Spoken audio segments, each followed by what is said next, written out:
లయతాండవం అన్నటువంటి వార్తలు. అట్లాగే ఇంకొక కొత్త స్టోరీ, పోర్ట్లో బూచోళ్ళు అంటూ కొరగాని కంపెనీల కాకినాడ యాంకరేజ్ పోర్టు భూములు వ్యాపారం పేరుతో లీజుకు తీసుకుని ఏళ్ల తరబడి ఖాళీగానే వైసీపీ ప్రభుత్వంలో మంత్రి అంచెడు కోసం కేటాయింపు.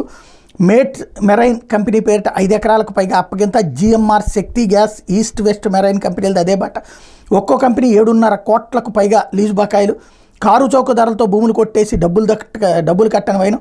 భూములు వినియోగించుకునే కంపెనీలకు భారీ లీజుల బాధుడు. 338 ఎకరాలు 1500 కోట్లకు గత వైసీపీ సర్కార్ తాకట్టు. కాకినాడలో అత్యంత విలువైన ప్రభుత్వ యాంకరేజ్ పోర్టు భూములు ఎందుకు కొరగాకుండా పోతున్నాయి? ఉత్పత్తి లేని కంపెనీల చేతుల్లో చిక్కి విలువెల్లాడుతున్నాయి. ఒక పక్క లీజు పేరుతో ఎప్పుడో కారు చౌకగా భూములు కొట్టేసిన కంపెనీలు వాటిని పోర్టు ఆధారిత కార్యకలాపాలకు వినియోగించకుండా అటు కోర్టు లీజులకు చెల్లించకుండా డ్రామాలు ఆడుతున్నాయి.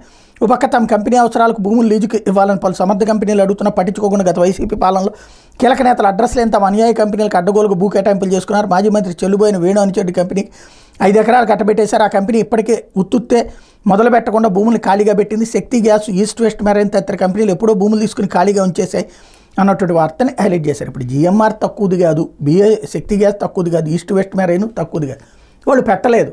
మరి చంద్రబాబు గారి టైంలో 20 లక్షల కోట్ల రూపాయలు పెట్టుబడి పెడతానని చెప్పిన వాళ్ళు భూములు తీసుకుని కూడా పెట్టుబడి పెట్టలేదు కదా. అంటే ఇక్కడ పారిశ్రామిక వాతావరణాన్ని భయపడుతున్నారు. ఏంటి అంటే తెలుగుదేశం టైంలో వస్తే వైసీపీ వాళ్ళు వేధిస్తారు, వైసీపీ టైంలో వస్తే తెలుగుదేశం వాళ్ళు వేధిస్తారు అన్నది అది వాస్తవం. కానీ ఇదిగో ఇప్పుడు వాళ్ళందరూ ఎదవాలని వీళ్ళు రాస్తారు.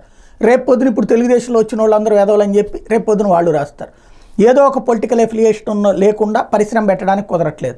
పెడితే ఇలాంటి పరిస్థితులు వస్తున్నాయి. దీనికి అర్థం లేనటువంటి కాన్సెప్టే నడుస్తున్నటువంటి వ్యవహారం. అయితే అంటే పత్రికల యొక్క రాజకీయాల ముందు మనం నలిగిపోతున్నాం అనడానికి సాక్ష్యం. కాకపోతే